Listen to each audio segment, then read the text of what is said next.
โ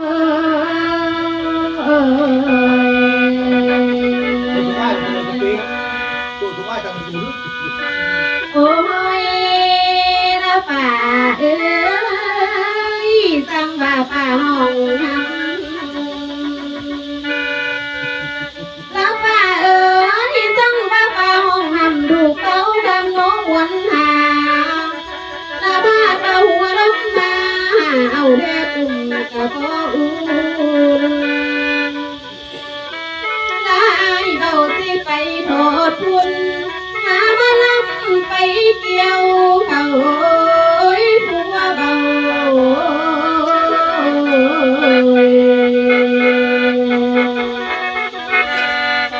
บ่เที่ยงคำเอ้ยผัวเบาบ่เที่ยงคำโอ้ยละน้อเอ้ย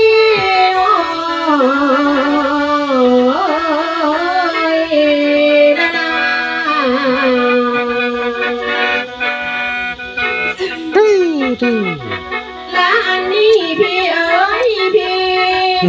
ให้ผู้ไปลำแล้วไปลำต้องเลยไปตำโตมนเด้อละอายและเจ้าผู้ไปล้นล้นอย่าไปล้นเมียเพิ่นและกันละเมียน้องเขาเอิญโอ้ยตาใจพี่กะเดียวและกันว่าเมียน้องเขาเอิญตาเขียวตาอย่าได้ลำให้ไอ้ที่ตามนำไปนำลงผู้อยู่คอยละเมียกับลูกของคอยถ้าละดำหน้าจนว่าคำละคือว่าเห็นไอ้ทองคำคือว่าเห็นมุมเจ้าก็เลยจอยโอ้เต้ามาก็เลยจอยบ่เต้ามาโอ้ยเด้ละน้องโอ้ยน้อง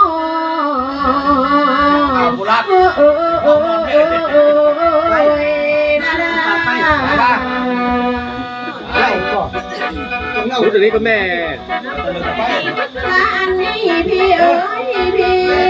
ละเมียกับลูกของไอ้ถ่าอยู่หันสานโนบ้านเก่าโอ้ยได้น้องเฮือนกะเสาเขากะสื่อโอ้ยป่านนี้บ่เต่ามาละเมียกับลูกของไอ้ถ่ากินหนักได้ตีปากได้เผาละเมียบ่ได้เอาตบกันต่อยตีตามก่อนกินบ่เป็นเมียกะได้ก่อนนอนบ่เป็นกะได้กลมเรียดนมต้มตุ่มนั่งหน่อยเจ้าใหญ่มานอนสาเดือคำแพงเอ้ยโอ้โอ้ยน้องลาน้องสะเดือกันเด้อลาแม่ที่ไปลงให้ได้ใครไกลน้องมาหาละนอนจะเดินคนตาแม่สิไปดำนาได้ใครกล้ามาก่อนละแม่สิไปก้าวยนแม่สิไปก้าวยนเลยได้ของก่อนแล้วเต้ามาได้ของก่อนแล้วเต้ามาโอ้ยเด้ละน้อโอ้ยน้อโอ้โอ้โอ้โอ้โอ้ยละละ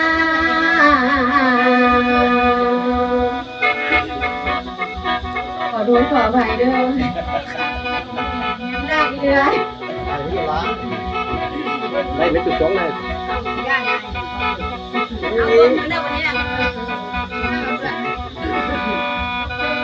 เพื่อนบ้างเนี่ยโอ้ล้มล้มล้มล้มล้มโอ้ล้มล้มล้มล้มล้มล้มแล้วผู้ชายปากบานหลอกหน้าบันบานหลอกหน้าบันบานน้ำอ้อยน้ำตาลละแม่งแม่เท่าละโอ้หลอกเอาประตูให้ดูให้ยิ้ม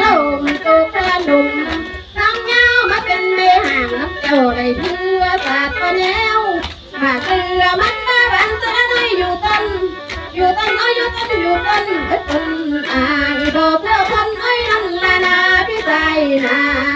ละนาพี่ใจนะป้าเต้นนะว่าสิได้บ่ได้มันเจ็บในหัวใจน้องมันเจ็บในหัวใจน้องหัวใจ